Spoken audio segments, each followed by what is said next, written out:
तुम्हारी वजह से मेरी जिंदगी की सबसे बड़ी खुशी आने जा रही है। कल ही अमृता के साथ मेरी शादी है, तो एक थैंक यू तो बनता है ना। मैं इसमें तेरी मदद कर सकती हूँ। आप इसमें मेरी मदद कैसे? नागिस्तान में गुरुजी को पता है अमृता के सम्मोहन का तोड़।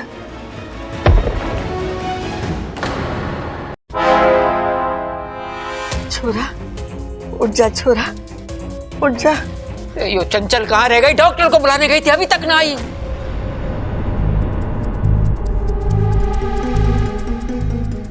माँ, बब्बल को होश आ रहा है?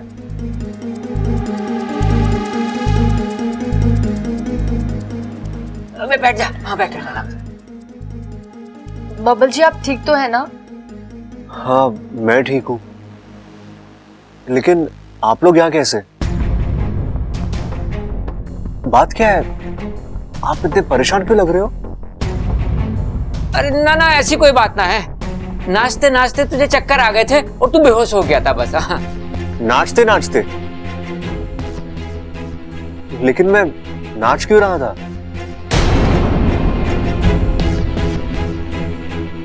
अरे छोरा, संगीत में नाचेगा नहीं तो क्या कुश्ती लड़ेगा? अरे दादी, संगीत में कुश्ती भी होवे है के? म्यूजिकल कुश्ती कहते होंगे उसे। अरे दादी पहले बताती तो फिर अखाड़े में ही संगीत करा देते ना। लेकिन छोटे, अखाड़े में संगीत कराएंगे तो लोग पहले क्या करेंगे? कुश्ती लड़ते लड़ते नाचेंगे या नाचते नाचते कुश्ती लड़ेंगे? भाई ये बात तो मैंने सोची ना, पिताजी से पूछते हैं। पिताजी, आपका संगीत कहाँ हुआ था? पहले वाला कहाँ हुआ था वो तो मैंने याद ना है, दूसरा वाला तेरे कान के नीचे होगा, ये तय है। दादी, ये किसकी संगीत की बात कर रहे हैं? ए माँ, ये तो अपना संगीत ही भूल गया। अरे चुप कर, शादी की भाग दौड़ की वजह से ऐसा हो गया। छोरा, तेरा शरीर और दिमाग दोनों थक गए, तू आराम कर। हाँ माँ, इसीलिए मैं कह रहा था शादी आगे धकेल दो। अरे पिताजी, बोल क्या रहे हो आप? किसकी शादी? कैसी शादी? कौन सी शादी?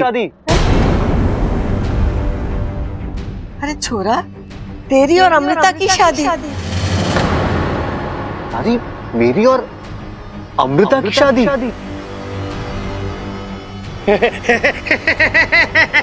भाई इसको भी मेरी तरह भूलने की बीमारी हो गई है। हाँ, अरे लगता है इसकी भी याददाश्त चली गई है। दादी, आज इसकी शादी करा दी और कल इसने अमृता को पहचानने से इनकार कर दिया तो? अरे मेरी बात मानो तो ये शादी कैंसिल करा दो। करा दो। अरे चुप कर, ऐसी शुभ घड़ी में ऐसी अशुभ बातें नहीं करते। इसकी याददाश्त ना गई है, ये हमें पहचान रहा है, हम सबसे बात कर रहा है। अरे शादी के वक्त ऐसा होता है, दूल्हा थक जाता है ना तो कुछ बातें दिमाग से निकल जाती है। छोरा तू आराम कर, मैं थारे लिए जूस भेजती हूँ। तू कुछ खाएगा, पिएगा, सोएगा तो सब ठीक हो जाएगा। हाँ ममता, आ तो मेरे साथ। जी दादी जी।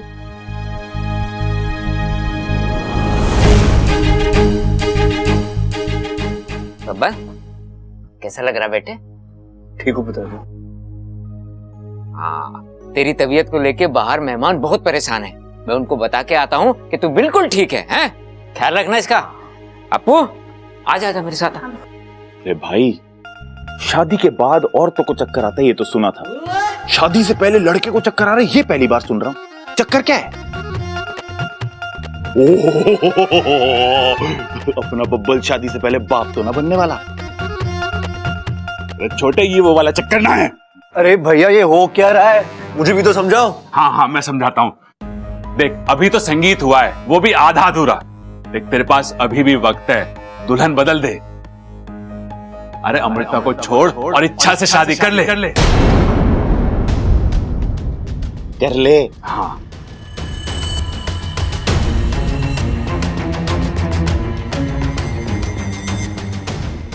अब तबीयत कैसी है बबल?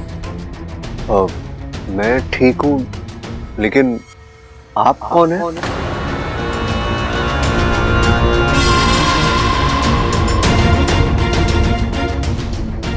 बब्बल जी, आपने इन्हें पहचाना नहीं?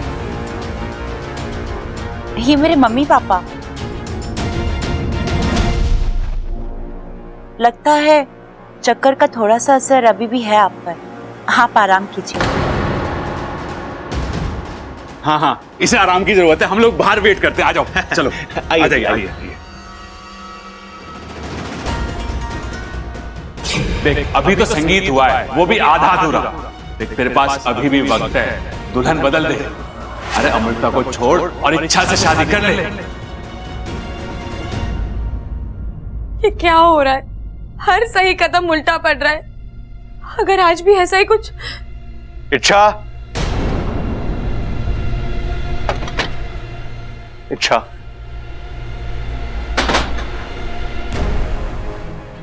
बब्बल जी, आप ठीक तो हैं? मुझे आपकी बहुत चिंता हो रही थी। देखिए बब्बल जी, मैं जो भी आपसे कह रही हूँ इसमें मेरा कोई स्वार्थ नहीं है। मैं चाहती हूँ आप हमेशा खुश रहे। बब्बल जी, आप दुनिया की किसी भी लड़की से शादी कर लीजिए, लेकिन अमृता नहीं। अब आप पूछेंगे क्यों, तो मेरे पास इस क्यों का कोई जवाब नहीं है। वो अच्छी लड़की नहीं है, आपके लिए सही नहीं है वो लड़की। आप उससे शादी करके बहुत पछताएंगे बब्बल जी। शायद पछताने का मौका भी ना मिले। बब्बल जी, मैं अपने सपने में भी आपके लिए बुरा नहीं चाह सकती। आपने कई बार अपनी आंखें मूंद कर मेरी बातों पर विश्वास किया है। आज आखिरी बार मुझ पर विश्वास कर लीजिए। मत कीजिए ये शादी, तोड़ दीजिए ये शादी।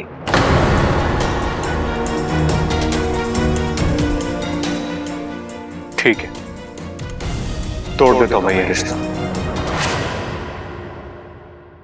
मना कर देता हूं अमृता से शादी करने से, लेकिन मेरी एक शर्त है। अच्छा, कैसी शर्त बब्बल जी?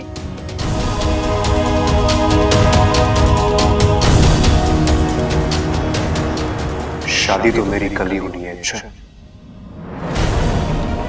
मुहूर्त भी निकल चुका है। अब अगर अमृता मेरी दुल्हन नहीं बनेगी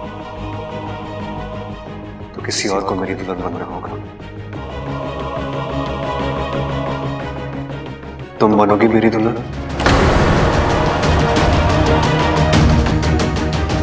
करोगी मुझसे शादी?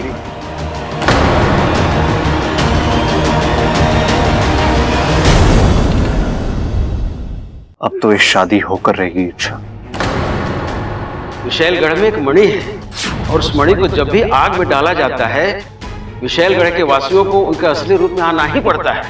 मैं मर भी जाऊं तो मुझे कोई परवाह नहीं, लेकिन अब मैं वो मणि विशैलगढ़ से यहाँ लेकर ही आऊंगी।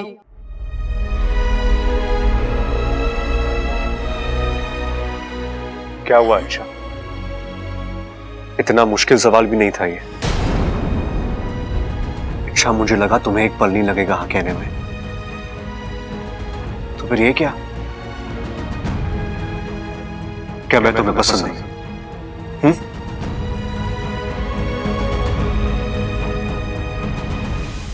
नहीं, ऐसा लग तो नहीं रहा। अच्छा, इच्छा, वक्त ज़ाया मत करो और मुझे बताओ, क्या तुम मुझसे शादी करोगी?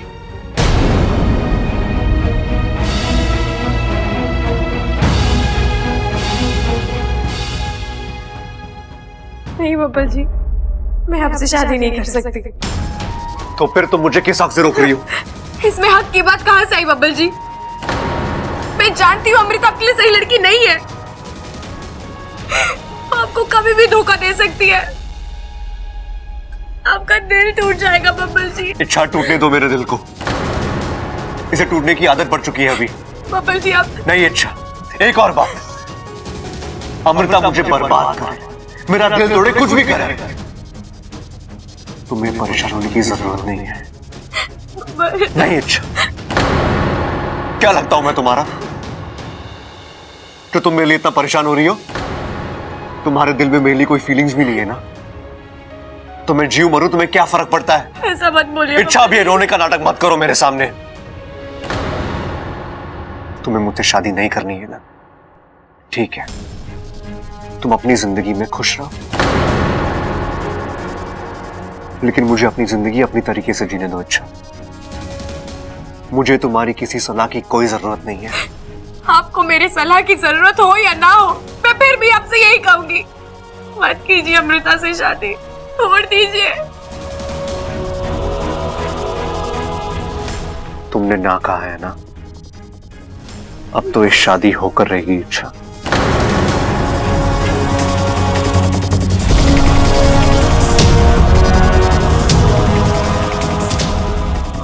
कपिल जी मेरी बात तो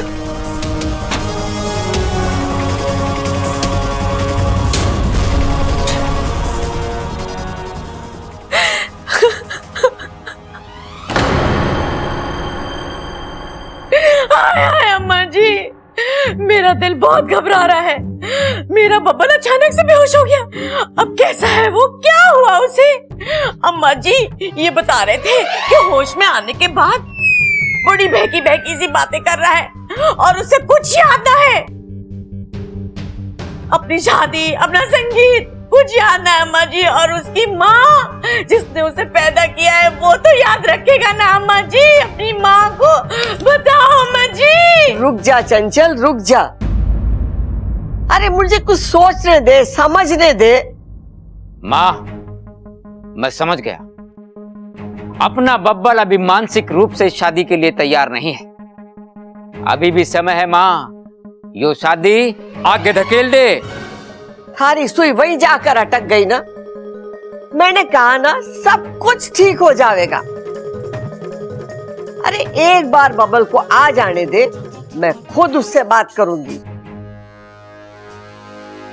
देखो बेटी, विशैलगढ़ में एक मणि है और उस मणि को जब भी आग में डाला जाता है, विशैलगढ़ के वासियों को उनके असली रूप में आना ही पड़ता है।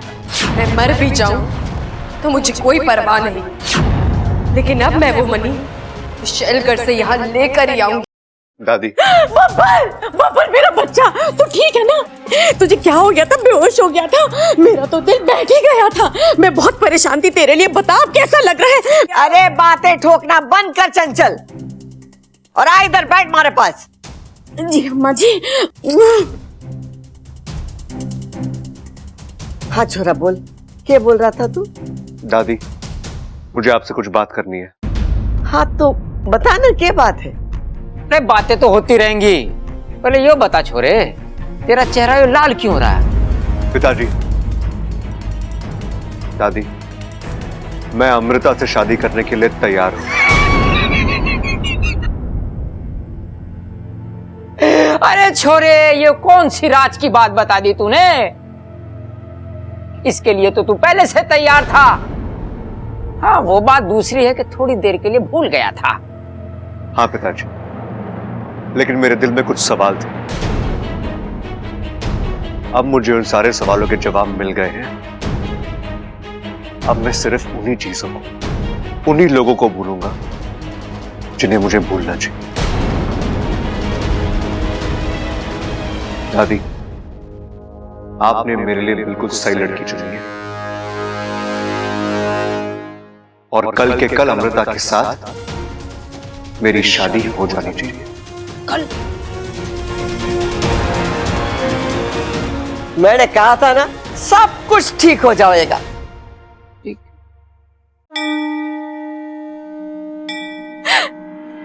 हे नागोमी देव, कैसी दुविधा है ये? मुझे किसी भी तरह बब्बल जी को ये शादी करने से रोकना है, और वो है कि मैं क्या करूं नागोमी देव? अमृता की असलियत बब्बल जी को बता नहीं सकती, क्योंकि उसके साथ साथ मेरी असलियत भी खुल जाएगी। और मुझे उस बात की इतनी परवाह नहीं है जितनी इस बात की है कि मेरा सच जानने के बाद परिवार के सब लोग मुझ पर विश्वास करेंगे या नहीं। बब्बल जी अपनी जिद पर अड़े हैं। वो नहीं जानते कि वो क्या करने जा रहे हैं, पर मैं जानती हूँ। मैं अपने प्यार को इस तरह खतरे पर नहीं डाल सकती। मुझे बब्बल जी को बचाना है। अब आप ही कोई मुझे रास्ता दिखाइए। क्या बात है बेटी, परेशान लग रही हो?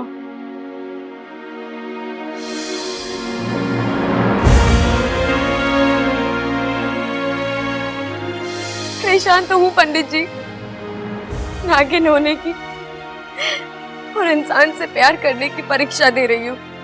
देखो बेटी, ये नागोमी देव का घर है। यहाँ पर हर पहेली को सुलझाया जाता है, हर समस्या का हल निकल आता है। यहाँ खुल के कहो क्या हुआ है। जो दर्द मुझे मिला है वही दर्द मैं इस परिवार को दूंगी। इस परिवार के एक एक सदस्य को भयानक मौत दूंगी। नहीं, कुछ ही घंटों में बब्बल की नाग आत्मीकरण विधि शुरू होगी। बचा लो अपने बब्बल को, जाओ।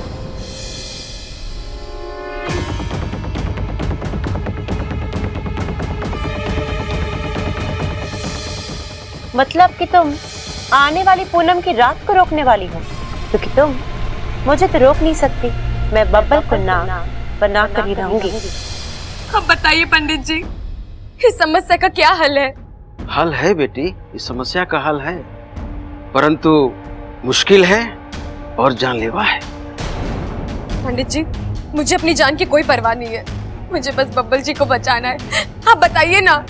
देखो बेटी, विशैलगढ़ में एक मणि है और उस मणि को जब भी आग में डाला जाता है, विशैलगढ़ के वासियों को उनका असली रूप में आना ही पड़ता है।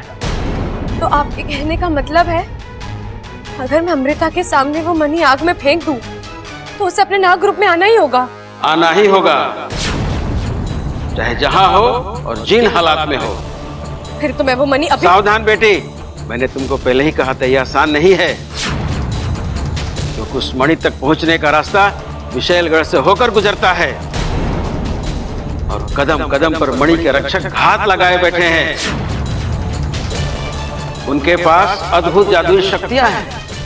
तुम्हारे इरादों की भनक पड़ते ही वो तुम्हें छोड़ेंगे नहीं, मार डालेंगे।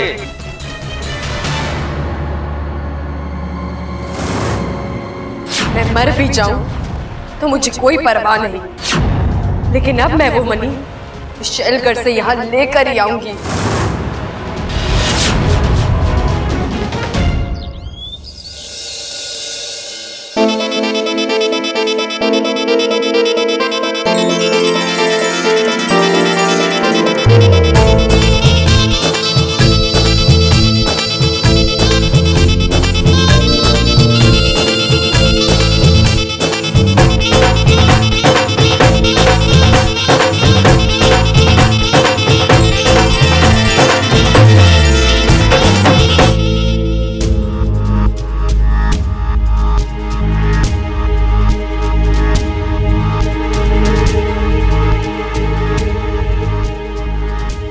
ये इंसान भी कितने अजीब होते हैं, कैसी किसी वाहियात रस्में होती हैं इनमें। अच्छी खासी गोरे शरीर पर यूं हल्दी लगाना, ये कहाँ की समझदारी होती है? दीदी, अब इंसानों की बस्ती में आए हैं तो रस्में तो निभानी पड़ेंगी। और उससे जो तुम्हारी त्वचा खराब होगी उसका क्या? बर्दाश्त कर लूंगी। बब्बल को पाने के लिए इतनी तकलीफ तो मैं झेल सकती हूँ। अच्छा होता अगर शादी से पहले तुम नाग आत्मीकरण की विधि को पूरा कर लेती, फिर नाग बने दामाद जी को हम अपने विशैलगढ़ लेकर जाते और वहां अपने रीति रिवाज के हिसाब से तुम दोनों की शादी करा। वो तो अब भी होगा महारानी जी। राजकुमारी की शादी का जश्न पूरा विशैलगढ़ देखेगा। हाँ दीदी, अपनी एक एक हसरत आपसे पूरी करवाऊंगी मैं। अरे अप्पू, तू यहाँ कुछ काम था? नहीं, कुछ नहीं, मैं तो बस इच्छा को ढूंढ रहा था। तू जानता है ना कि इच्छा और मैं एक कमरे में नहीं रहते। अच्छा, हाँ, ओके, आप लोग चालू रखो। बहुत चालाक लड़का है ये, कहीं इसने हमारी बात ना सुन ली हो। नहीं, अगर इसने हमारी बातें सुनी होती तो पूरा घर सर पे उठा लिया। चाचू, इच्छा कहाँ है? आपने उसे देखा है क्या? ना, हम में से किसी ने ना देखा उसे, और उसे देखने का मन भी नहीं है। और ऐसी शुभ घड़ी पे वो ना दिखाई दे वही अच्छा है। अब जा यहाँ से। इच्छा को पूछ रहा है। लगा छोरी, अच्छे से हल्दी लगा।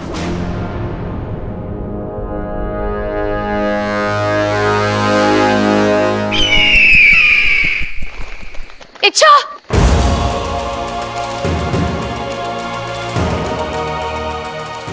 ये क्या कर रही है तू? अब मत रोको माँ, मैंने बहुत सोच समझ कर ये कदम उठाया, इसके अलावा और कोई चारा नहीं है। इच्छा, ये विशैलगढ़ है, यहाँ कदम कदम पर मौत नाचती है। सपूरी, यहाँ से अंदर गया हुआ कोई भी आज तक जीवित वापस नहीं आया है, लेकिन मैं वापस आऊंगी माँ, अब्बल जी के लिए। इच्छा, ये पागलपन है। नहीं पिताजी, ये कर्तव्य है। किस कर्तव्य की बात कर रही है तू?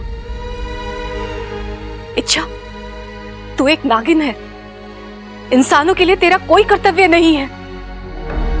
आज तक तूने जो किया बहुत हुआ, अब हम तुम्हें ये सब नहीं करने देंगे। किसी इंसान की जान बचाने के लिए हम अपनी सपोली की जान खतरे में डाल दें? इतना बड़ा कलेजा नहीं है हमारे पास। ऐसा मत कहो माँ, मुझे ये करना होगा। क्यों? क्यों करना होगा? ऐसी कौन सी मजबूरी है जो तू? प्यार करती हूँ मैं उनसे।